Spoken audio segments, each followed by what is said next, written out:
ठरलं तर मग या मालिकेतील पूर्णा आजीचं काही दिवसापूर्वी निधन झालेलं आहे। प्रेक्षकांच्या मनावर साम्राज्य गाजवणाऱ्या ज्येष्ठ अभिनेत्री ज्योती चांदेकर ठरलं तर मग या मालिकेतील पूर्णा आजीच्या अभिनयातून ज्येष्ठ अभिनेत्री ज्योती चांदेकर यांचं 16 ऑगस्ट रोजी वयाच्या 69व्या वर्षी निधन झालं।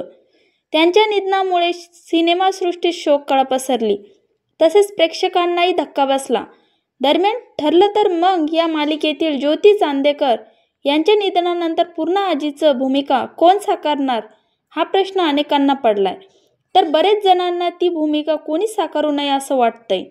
सोशल मीडियावर काहींनी पूर्णा आजीच्या अनेक अभिनेत्रीचे नावं सुचवले, काही जणींनी रोहिणी यांचं नाव सुचवलं, तर काहींनी शमा देशपांडे या भूमिकेसाठी योग्य असल्याचं असं म्हटलं।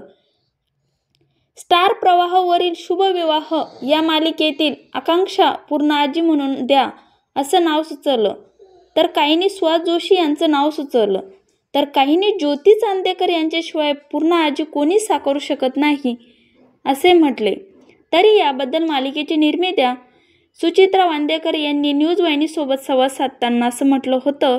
पाहूया जिने आपल्याला काय म्हटलंय तर। इतकी वर्ष ते काम करतायत आणि she is so well known actress, पण पूर्णा आजीची छाप तिने एवढी सोडलेली आहे ना आता की शो मस्ट गो ऑन।